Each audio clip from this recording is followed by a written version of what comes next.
So I'm watching a lot of the football yesterday, and then all of a sudden, I get like 10 text messages from people, including my producer and fans of the show. And they're like, Brian, there's breaking news. This is a huge story. Donald Trump's tax returns, the New York Times. And I'm like, oh, boy. So I put on CNN, I put on Fox News, and you know it's a big story when on a Sunday, late afternoon, early evening, they're getting Anderson Cooper to come in. Fox News is getting people to come in. MSNBC is getting people to come in. There are normal anchors during the week to cover this story because it was a big one, and it still is a big one. And there's a lot of revelations in this, plenty of revelations to talk about this. But before I get to the details of this tax story, this is something that I've been saying about Donald Trump, and I think most people have agreed with me, even those that are Donald Trump supporters agree with me, and that is this. It is that Donald Trump has portrayed himself to be a billionaire. Donald Trump has portrayed himself to be a fantastic businessman. And for years now, since the election in 2016, he has refused to release his tax returns. And I've said time and time again, and I don't think you have to be extremely intelligent to make this assumption, that he's hiding something. Now, whether that means he's embarrassed by showing his tax returns, or he broke the law, or maybe both. I don't know. We'll find out eventually. But there was something that President Trump did not want us to see in regards to his tax returns. And now we're learning a little bit more into why. Because the New York Times has received 11 to 18 years of Donald Trump's tax returns. And I'm going to read you a few of the details in this. Back in 2017, after Donald Trump became president, his tax bill was $750. Not $750 million, folks.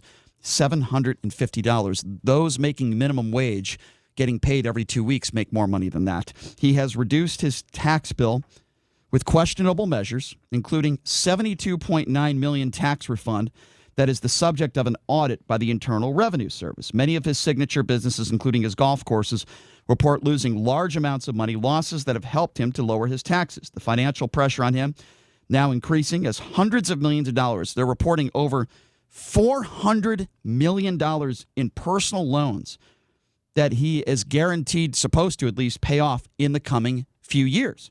$400 million. The thing is, we don't know where it came from. So I did a little bit of a, well, let me read the rest of this, and then we'll go dive into that a little further.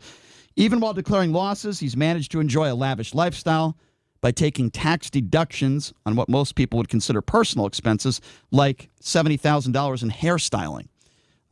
Also, Ivanka Trump, while working as an employee of the Trump Organization, which, by the way, is under an investigation, it's why Eric Trump just recently pleaded the fifth, appears to have received consulting fees that help reduce the family's tax bill. So I wrote a little questionnaire here, 10 things on social media of if Donald Trump, it appears as though Donald Trump is in about $400 million debt, who does he owe the money to? So I wrote down a list here of some things that, some serious, some not so serious. You say that incorrectly, Ryan. $400 million in debt, you're assuming that he has no assets and that his net worth is minus $400 million. Well, according to his tax returns. And that is completely inaccurate. Brian, you know what Doral Golf Course is, don't you? I played there, yes. You have played there. Do you know what Doral Golf Course did in 2019 in revenue? I have no idea. It did $77 million. Okay. Did he report that on his taxes? That's one of 17 golf courses that and it's not Donald Trump that owns it.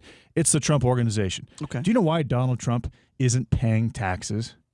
One, because I do. Because he has a great tax attorney. I think I do. He has a great accountant, obviously. Are you asking me, or and are you assume me? that Donald Trump puts together his own taxes. He clearly does not do that. Right now, you're basically trying to vilify his accountant and his tax attorney. Mm-hmm. But Donald Trump, when he became president, he had to put all of his shares in the Trump Organization into a blind trust.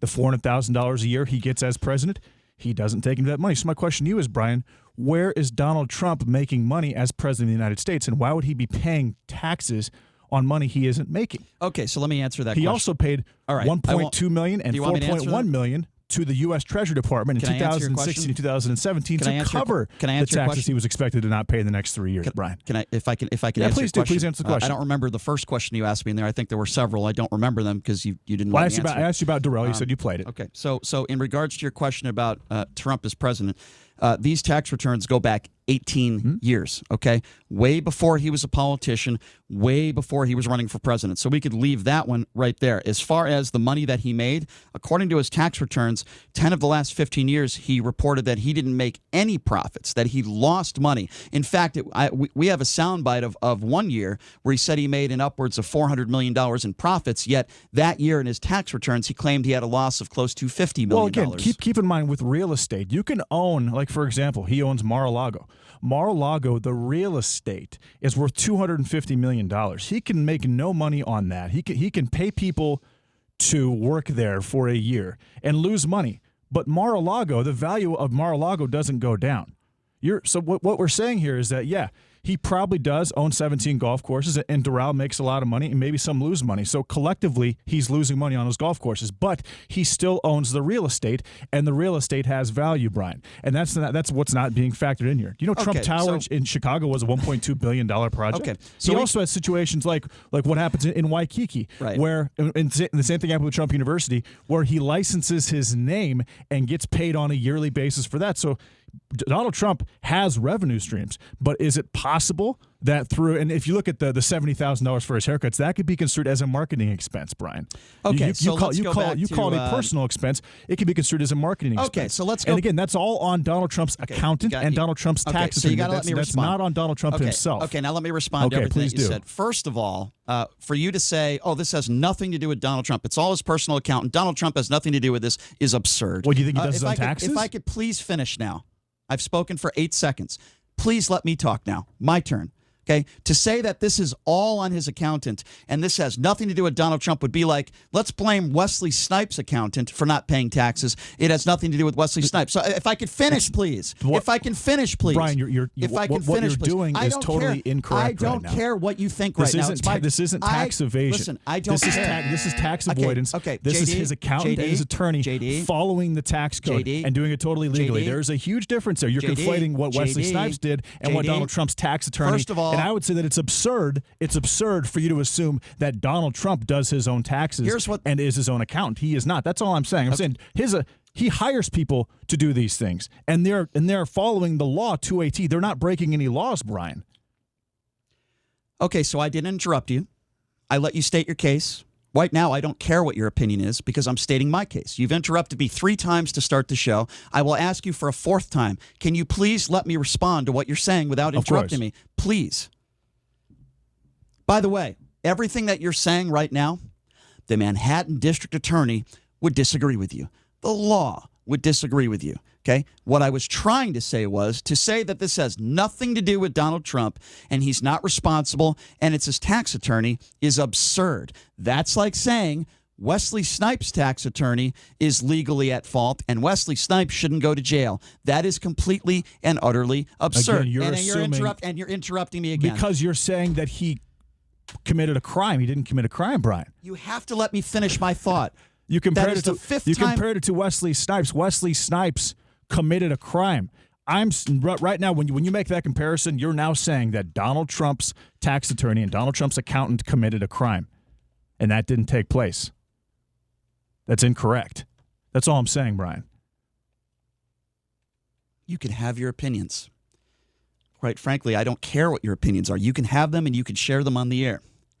But that is now 5 times you've interrupted me when I've tried to talk about the statements that you made. I can't do it if you're going to interrupt me 10 seconds into it every time. I just can't do it. I refuse to do it. I've let you talk. I have not interrupted you. You've stated your case several times and I did not interrupt you. And now I've lost my train of thought. And I was trying to make my point after the Wesley Snipes point in saying that this is something that we've said about Donald Trump for a very, very long time. Most of us have said, which is this.